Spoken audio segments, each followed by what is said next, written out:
E aí, pessoal, tudo bem? Neste domingo, 21 de junho, é o aniversário de 50 anos do tricampeonato do Brasil. A vitória do Brasil sobre a Itália na final da Copa do Mundo de 1970, que deu ao Brasil o tricampeonato e a posse definitiva da Taça Jules Rimet. Ou supostamente definitiva até que alguém a roubasse e fizesse qualquer coisa com ela. Dizem que derreteram, tem gente que não acredita, tudo, não tem como saber, né? Mas essa seleção muitas vezes é lembrada e é saudada como o maior time de todos os tempos, a maior seleção brasileira de todos os tempos, né? E a gente viu, né, no começo da pandemia, quando estava aquela onda de passar os VTs de jogos, tudo, de jogos históricos, a gente pôde rever a campanha do Brasil de 70. E deu para ver que era um futebol muito diferente do futebol de hoje, né? Um futebol muito mais cadenciado, tudo. Então, bom, como é uma celebração histórica, não só pela importância daquele título, pela importância dessa seleção, mas também por ser uma data redonda, eu vou fazer um pouco diferente. Eu tenho feito uma série que o pessoal tem gostado bastante, tem dado até uma boa audiência, fazendo um raio-x da participação do Brasil em Copas do Mundo, vai de 82 para cá. Eu só não fiz ainda, vou fazer, tá na fila. Só não fiz 98, 2014 e 2018. Vou fazer esse de 70 antes, vai passar um pouco na frente na fila. Eu ia fazer de 98, mas vou fazer de 70 antes. E eu vou fazer essa, não só um vídeo, vou fazer 3 partes desse vídeo. Na verdade, 3 vídeos com um pouco, ligando um pouco essa temática, tá? Primeiro é como se formou esse time, né? Aquele vídeo mais tradicional de como se formou o time e tudo.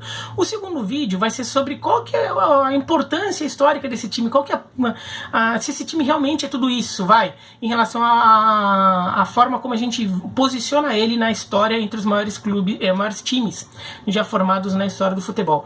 E o terceiro é um vídeo já mais à parte, que é um vídeo que eu já prometi fazer um tempo atrás, e eu não tinha esquecido, só não tinha feito ainda, dos maiores estádios de todos, do mundo, os maiores templos do futebol mundial. Fiz um vídeo até, inclusive, recentemente sobre o Maracanã, né, sobre o aniversário do Maracanã. Eu falei que o Maracanã entra na minha lista de maiores templos do futebol mundial, e o Estádio Azteca do México, para mim, também entra. Eu acho que é um estádio muito pouco valorizado em relação à posição histórica dele, como ele é um estádio histórico no futebol mundial. Então vou fazer um vídeo dos maiores templos do futebol mundial. Na minha opinião, vocês podem ter outro, podem se manifestar depois, só que não precisa xingar, né? Porque a galera às vezes não sabe discordar sem xingar, é só discordar, tá? Mas são 3 vídeos. Então esse aqui vai ser sobre a formação da seleção brasileira. A gente tem que pegar lá com 66. A Copa de 66 foi a segunda pior participação do Brasil em Copas, mas em algum aspecto dá para dizer que foi a pior, né? A pior mesmo foi a Copa de 34, que o Brasil fez um jogo, né? Era uma Copa em mata-mata. O Brasil fez um jogo, perdeu de 3-1 da Espanha e foi eliminado logo de cara.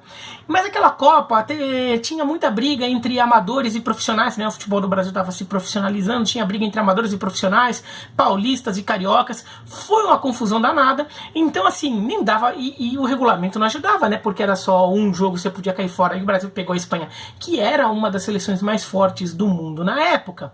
Então era de se esperar que o Brasil fosse mal mesmo.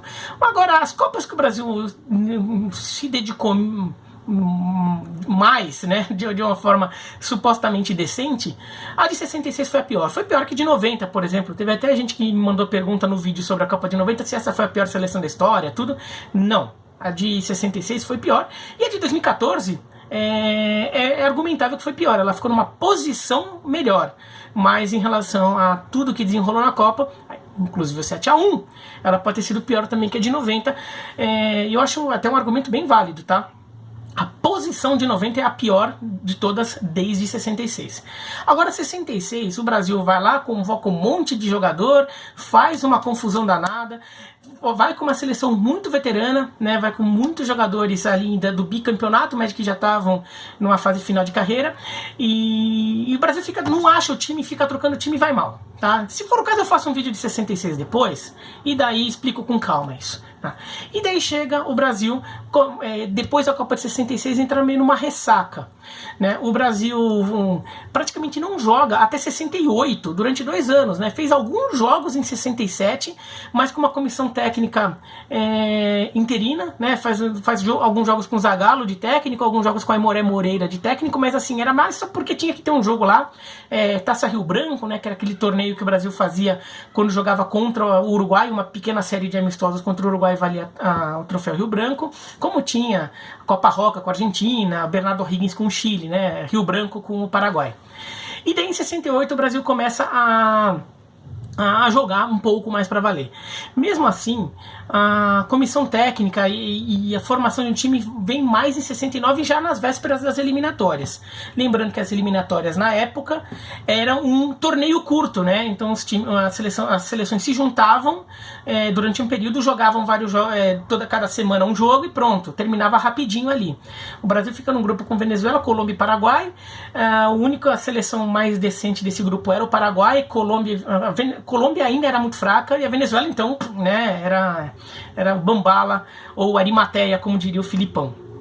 Então o Brasil passa, né? Inclusive no jogo em que consolida a classificação, o Brasil vence o Paraguai por 1-0 no Maracanã, no jogo de maior público oficial da história do futebol. Né? É um público de quase 170 mil pessoas, um público oficial de quase 70 mil. Né? As 200 mil pessoas do Brasil e Uruguai na Copa de 50 é um público não oficial. O público oficial foi razoavelmente menor. Então o Brasil ganha gol do Pelé e se classifica para a Copa do Mundo. O João Saldanha, quando ele assume, ele era um técnico, ele tinha sido técnico do Botafogo no final dos anos 50, daí ele vira comentarista de futebol. E ele vira um comentarista muito importante na Rádio Carioca e acaba sendo convidado para ser técnico da seleção. E até uma escolha polêmica, ele era um sujeito polêmico, ele era um sujeito politicamente nada alinhado com o governo brasileiro da época, ele era declaradamente comunista, o Brasil vivia a ditadura militar, e era um momento ainda mais, um dos momentos ainda duros desse período, e daí mas ele assumiu ali, né? Ele mesmo não esperava muito. E ele monta o time que ficou conhecido como as Feras do Saldanha. Ele quis montar um time com a maior quantidade de talento possível que o Brasil pudesse ter. Né? Ele não quis montar o time só querendo acertar pelo coletivo tudo. O time era o Félix no gol. Né, o Félix é um goleiro contestado, mas de fato o Brasil não tinha tantas opções naquele momento. Acho que o melhor goleiro do Brasil na época, e assim, eu não vivi a época, então estou falando mais de estudo, pesquisa. Acho que o melhor goleiro do Brasil na época era o Manga, que tinha ido mal na Copa de 66, mas é um goleiro histórico, já era um goleiro histórico do Botafogo, e depois já veterano, ele vai para o Inter e se torna um goleiro histórico do Inter, que ele é titular aí do bicampeonato do Inter nos anos 70. Mas naquele período, ele é goleiro do Nacional do Uruguai. Ele estava no Nacional de Montevidéu. Ele também se torna um goleiro histórico do Nacional de Montevidéu, mas naquela época era raro você convocar jogadores que atuavam fora do país. Não é uma coisa que acontecia muito. Então o Manga meio que estava descartado por causa disso. Era um goleiro meio fora do radar. Então ficou o Félix. Daí Carlos Alberto, Brito, Djalma Dias, o pai do Djalminha, e o Rildo na lateral esquerda. Piazza de volante, Piazza era volante, e Gerson no meio de campo, mais o Dirceu Lopes, que era um ponta, não era bem um ponta, um atacante mais que era pela esquerda, meio atacante pela esquerda, né? Então a função que o Zagallo fazia em 58 e 62. Jairzinho, Tostão e Pelé na frente. Esse era o time que o João Saldanha imaginou, um time mais com talentos. O Brasil passa nas eliminatórias ali, né, com um pouco essa base, mas o João Saldanha já mudou um pouco o time com o desenrolar da competição, percebendo que precisava de alguns ajustes. Mas o Saldanha começa, depois da classificação para a Copa, o Saldanha começa a ter vários atritos. Muita gente disse que o Saldanha foi demitido por causa do conflito político dele com o governo brasileiro da época, mas havia outros motivos para uma eventual demissão do Saldanha. Ele começa a entrar em atrito com o Pelé. Ele diz que o Pelé tem problema de vista, então o Pelé tinha que acertar o problema de vista. Ele chega a colocar o Pelé no banco. né? Há relatos de que o Pelé, pessoal, que a gente tem uma imagem muito de um Pelé muito cordeirinho. Há relatos de que o Pelé chega a encarar o Saldanha e contestar algumas decisões do Saldanha ou algumas orientações do Saldanha, inclusive relatos do Carlos Alberto sobre isso. E o Saldanha também entra em conflito com o Ilstrup, que tinha sido técnico, era um técnico conhecido por linha dura, mas naquela época estava como comentarista. O Saldanha também entra em atrito com o Ilstrup. Além disso, o Brasil acaba tropeçando no amistoso contra a seleção mineira, que era basicamente o Atlético Mineiro com algumas outras figuras. E a coisa não estava andando, né? O Brasil tem dificuldade em amistosos contra o Peru, tudo. O Saldanha acaba caindo, né? Então há motivos aí para uma queda do Saldanha. Ele era uma figura de personalidade difícil também. E daí é chamado o Zagallo. Ali não foi só a troca. E o Zagallo foi chamado em março de 70, tá? A Copa quase estava em maio. Então foi em cima da hora. Mas além disso, nesse processo pós-classificação do Brasil nas eliminatórias, a CBD na época, né, não era a CBF, a CBD, também resolveu fazer uma mudança na abordagem. E daí foi um grande acerto do Brasil mesmo, né? O pessoal identificou que a derrota do Brasil em 66 não foi só por causa da confusão na montagem do time. Foi também porque o futebol evoluiu e o Brasil não percebeu isso.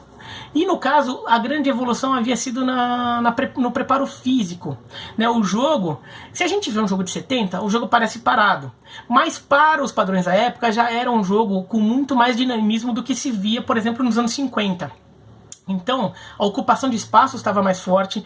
Por exemplo, o 4-4-2 como esquema tático, ele se torna um esquema tático relevante no cenário mundial a partir da Copa de 66. A Inglaterra usava esse esquema. Então você ocupava mais o meio de campo, você tinha menos atacantes na frente, mas ocupava mais o meio de campo, então você tinha mais gente, né, para congestionar, para ocupar espaço, para atrapalhar, né, e para construção de jogo. Você tinha menos para finalizar, mas você tinha mais gente no meio de campo. E o Brasil jogava tradicionalmente num 4-2-4, que às vezes virava um 4-3-3, né? Então o pessoal percebeu que houve essa mudança. Então os jogadores ocupavam mais espaços, corriam mais, a marcação ficou mais forte, então era mais difícil achar espaços. Então o Brasil cria uma comissão técnica com um viés científico, inclusive o Carlos Alberto Parreira era um membro dela, o Cláudio Coutinho, que foi o técnico do Brasil em 78 e foi treinador que ajuda a construir o Flamengo campeão do mundo em 81. Ele não era o técnico no momento, ele até acaba morrendo prematuramente, mas ele começa aquele período, ele começa a montagem daquele Flamengo glorioso do começo dos anos 80, né? O Coutinho e o Parreira faziam parte dessa comissão, mas tinha mais gente, né? A gente tinha o Admildo Chirol, por exemplo, que foi durante muito tempo o preparador físico da seleção. Eles criam essa comissão para estudar todas as condições sobre como o Brasil poderia chegar fisicamente bem para a Copa de 70, para conseguir equiparar fisicamente as seleções europeias e daí, com o seu talento, superá-las em campo. No resultado final, né? Então o Brasil faz uma preparação faz um planejamento muito mais adequado que os outros países em relação a como lidar com a altitude. O Brasil vai jogar, estava programado para jogar os jogos em Guadalajara, no grupo de Guadalajara, que era o grupo da Inglaterra, né? Guadalajara tem 1.800 metros de altitude, que é uma altitude razoável, mas não é das mais delicadas. Mas se o Brasil tivesse que jogar na Cidade do México, por exemplo, se o Brasil fica em segundo no grupo, ou numa eventual final, o Brasil teria que ir para a Cidade do México ou para alguma outra cidade que teria que enfrentar altitudes aí de mais de 2.000 metros, lá 2.300, por exemplo. Então, o planejamento do Brasil, por exemplo, inclui viajar muito antes para a cidade do México, para o México, e ficar muito tempo fazendo adaptação lá, no local, porque eles chegaram à conclusão de que fazer uma adaptação à altitude no local era melhor do que simplesmente pegar uma altitude aleatória. Você está pegando as condições mais exatas possível que você vai enfrentar. A Inglaterra, por exemplo, fez adaptação na Colômbia, né, que não é um cenário exatamente igual, por exemplo, porque nessa altitude tem outras questões climáticas que poderiam variar. Então nisso foi um grande acerto do Brasil, e de fato o Brasil chega fisicamente muito bem na Copa do Mundo. Outra coisa é que o Zagallo começa a mexer um pouco no time, né? Ele começa a perceber que há ajustes para fazer, e o Dirceu Lopes sai do time e entra o Edu, a ponta esquerda do Santos, mas depois o Paulo César Caju também tem chance, mas quem acabou ocupando a posição é o Rivelino. O Djalma Dias perde a posição na zaga e o Piazza, que é volante, vira um zagueiro improvisado. E o Everaldo assume o lugar do Rildo na lateral esquerda, Everaldo que era do Grêmio. Essas foram as adaptações. E o Clodoaldo vira o volante, né? O Piazza vai para a zaga, o Clodoaldo vira o volante. Essas são as adaptações principais do Zagallo. Muita gente diz que esse time tinha muito talento e que tinha 5 camisas 10 em campo, né? O Jairzinho, camisa 10 do Botafogo, o Gerson, camisa 10 do São Paulo, o Pelé, camisa 10 do Santos, o Rivelino, camisa 10 do Corinthians e o Tostão, camisa 10 do Cruzeiro. Isso não é verdade, tá? Então não espalhem esse mito. Eram 4 camisas 10. De fato, Gerson, Jairzinho, Pelé e Rivelino eram camisas 10 nos seus times, mas o Tostão era camisa 8 no Cruzeiro, tá? O Tostão não era camisa 10. Uma coisa interessante desse time é que ele não tem centroavante, né? O Pelé não era centroavante, o Tostão não era centroavante, o Jairzinho não era centroavante, era um jogador mais ponta, né? O Rivelino não era centroavante e o Gerson não era centroavante, né? Então era um time que tinha tinha alguns atacantes, alguns pontas e alguns meias ali para fazer o jogo ofensivo. Então isso faz com que o jogo flua bem na frente, porque depois, encontrando uma boa dinâmica com esses jogadores, você tinha jogadores com características interessantes de movimentação, de saber armar o jogo, de ter visão de jogo, de ter ferramentas diferentes. Quando você tem um atacante fixo, é bom porque você tem a referência, você sabe quem usar para fazer os gols. Mas esse time não tinha esse atacante fixo, mas então tinha vários jogadores que podiam eventualmente fazer esse papel de definidor e jogadores que podiam se movimentar mais, lembrando, para os padrões da época. Se você vai olhar o jogo hoje, vai parecer um jogo parado, mas para os padrões da época era um jogo bem acima da média, bem diferente. Tá? Então o Zagallo monta esse time e o time se ajeita. E muita gente dá, cada vez mais, aliás, tem se dado crédito ao trabalho do Zagallo, né? Durante muito tempo se falou que o João Saldanha montou o time e o Zagallo só pegou o time e mandou todo mundo jogar, mas com o tempo as pessoas têm reconhecido o trabalho do Zagallo nisso. Outra questão, como o Brasil vai fisicamente muito mais bem preparado do que costumava fazer, o Brasil vai com uma característica nova. Esse time, até por uma questão bem típica do Zagallo, que ficou com fama de retranqueiro, mas ele pelo menos, assim, para não ficar com essa coisa de rotular retranqueiro, ofensivista, tudo, o Zagallo é um técnico que sempre teve preocupações defensivas. Ele prepara o time, né,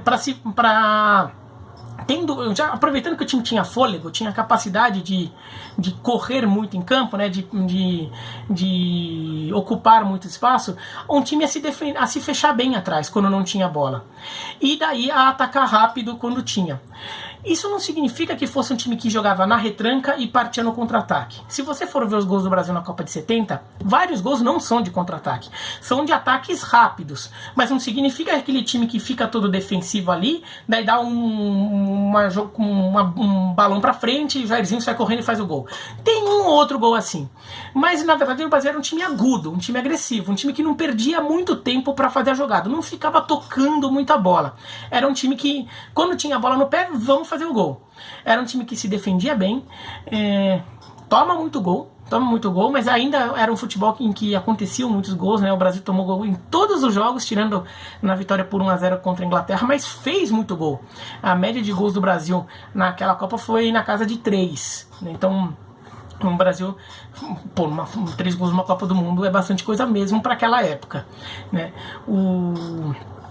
O Brasil, por exemplo, tinha o Tostão e o Pelé chegando pelo meio, Rivelino teoricamente como ponta, mas também um jogador que fechava pelo meio.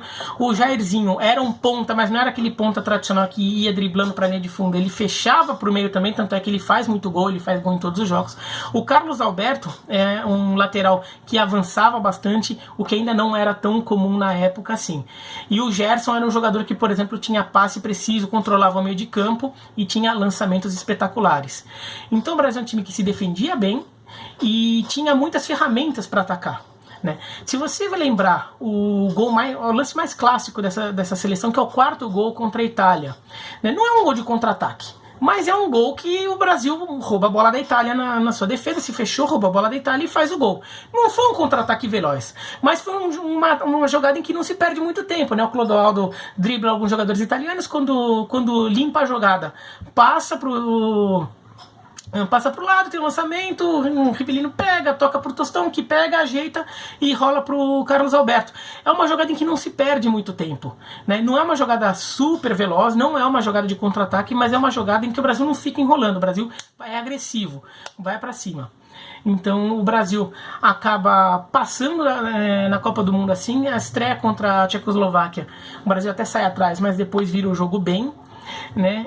E o 4-1 acaba usando até um pouco o espaço que se abre no final do jogo depois que o Brasil vira para construir uma goleada. Contra a Inglaterra é o jogo mais difícil, o que eu achei foi interessante até porque valida um pouco o título da Inglaterra de 66, que muita gente diz que foi um título roubado, tudo, e até foi um título com alguns bons motivos para se contestar, mas isso não significa que a Inglaterra fosse um time ruim.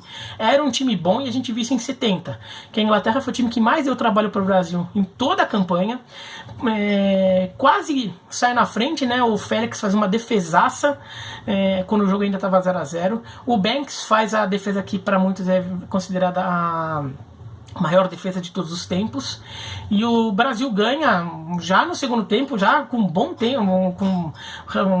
tempo já de segundo tempo, o Brasil acaba vencendo com o gol do Jairzinho. Daí o Brasil poupa alguns jogadores para ganhar da Romênia, né? 3-2 até parece que o jogo foi difícil, mas o Brasil poupou jogadores. Naquela Copa já se podia fazer substituição, a primeira Copa do Mundo em que podia substituir jogadores, é a primeira Copa do Mundo também com cartões, né? Nas quartas de final, o Brasil vence o Peru por 4-2, e o Peru era um bom time, o Peru tinha eliminado a Argentina nas eliminatórias. O Félix falha, o Brasil toma 2 gols ali, toma um susto, mas era muito superior. Na semifinal contra o Uruguai, tem uma questão ali sobre esse jogo que pega muito, que é a questão psicológica, porque o Brasil tinha... O Maracanaço ainda era muito vivo, né? O Maracanaço fazia só 20 anos. Né? Então é como se hoje a gente lembrasse um jogo que aconteceu em 2000. Não fazia tanto tempo assim. Então ainda era uma coisa muito viva na memória de muita gente ali. Mesmo alguns jogadores talvez já lembrassem quando eram crianças, quando aconteceu aquilo. E o Uruguai, que não era um bom time, não era um Uruguai para ser campeão do mundo, mas o Uruguai faz 1-0, dá um susto ali no Brasil, né? Mas o Brasil consegue recuperar, né? Consegue se concentrar, empata o jogo numa grande sacada ali. O Brasil percebe que está sem espaço no meio de campo, o Gerson principalmente estava muito marcado, então o Gerson e o Clodoaldo acertam em campo de trocar de posição, então o Gerson fica um pouco mais atrás e o Clodoaldo que fica como o meia que avança mais, e justamente numa jogada em que o Clodoaldo se projeta, o Clodoaldo faz o gol, uma coisa incomum na época, o volante aparecendo ali daquela forma para finalizar, e daí no segundo tempo a coisa desenrola melhor, o Brasil acaba se tranquilizando, consegue a vitória, e tem a jogada do Pelé, a jogada famosa que o Pelé dá um drible de corpo no Mazurkiewicz e depois ele chuta a bola para fora, né? Mas o Brasil vence, era um time bem melhor que o Uruguai, e na final contra a Itália, um jogo que até no começo vai até o segundo gol do Brasil parece meio difícil, mas o Brasil estava bem superior à Itália. A Itália já desgastada por uma semifinal muito dura contra a Alemanha Ocidental, que vai para a prorrogação na altitude da Cidade do México. A Itália vence por 4-3 na prorrogação depois de 1-1 no tempo normal. E então o Brasil aproveita ali e passa por cima. Muitos jogos o Brasil resolveu no segundo tempo, e o preparo físico foi um fator importante nesse aspecto. Mas o Brasil era mais time que a Itália. O gol da Itália, inclusive, era uma grande bobagem da defesa do Brasil, né? Não é um gol que a Itália constrói, tá pressionando, né? Foi um erro do Brasil em saída de bola, que daí a bola sobra pro Boninho a fazer o gol, né? Então, aí o Brasil acaba ganhando depois com alguma tranquilidade e fica com a Jules Rimet. No próximo vídeo eu vou falar qual que é a situação, o posicionamento histórico dessa seleção brasileira. Mas pensando apenas no Brasil e em relação aos trabalhos de seleção brasileira, essa seleção precisa ser muito saudada porque ela tem muitos elementos interessantes para se avaliar. O trabalho de preparação foi sério, foi focado, foi um trabalho que percebeu que o Brasil estava ficando para trás em relação ao resto do mundo em algumas questões e foi atrás de meios de se recuperar, meios de entender o que estava acontecendo para compensar isso. É uma autocrítica que é rara no futebol brasileiro, uma coisa crônica. Tá? O Brasil soube montar um time aproveitando os seus principais jogadores, então teve muito talento em campo sim, e montou um time que usava esse talento, e o Brasil entendeu o negócio. Talento, o Brasil tem. O Brasil sempre vai ser um dos países mais talentosos do mundo. Sempre não, mas assim, não tem como garantir. Mas normalmente é um dos times com mais, um dos países com mais talentos disponíveis no futebol mundial. Então, se o Brasil conseguir, em outros aspectos, no caso físico e tático, principalmente, se equiparar aos outros, ele está numa posição muito boa para acabar superando os demais pela questão do talento. O problema é que nem sempre o Brasil tem a capacidade de perceber que isso precisa acontecer, e muitas vezes acha que só o talento resolve. E em 70 o talento resolveu, mas porque as outras áreas estavam bem cobertas. Então é uma seleção que o Brasil tem que olhar bem, porque jogou num estilo de jogo bem brasileiro, né, com agressividade. Não é questão de ser contra-ataque ou ser posse de bola, ativo ou reativo. O Brasil foi agressivo, e acho que duas marcas da escola brasileira ali, do jeito brasileiro de jogar, é agressividade e talento. Tá? Não é questão de, entendeu, de posse de bola, não ter posse de bola, tudo. Isso tudo você pode jogar dessas duas formas, mas você tem que ter talento e agressividade, essas duas coisas fazerem parte do seu jogo, né? Se você faz isso tocando mais a bola ou menos a bola, aí é uma outra questão, né? Mas o Brasil soube juntar tudo isso, e por isso até é um time muito respeitado, não só aqui, tá? Mas isso eu falo no outro vídeo, tá bom? Mas se você gostou do vídeo, dá joinha. Se não gostou, se inscreve no canal, clica no sininho para receber notificação e escreve aqui embaixo qualquer coisa aí. Tchau.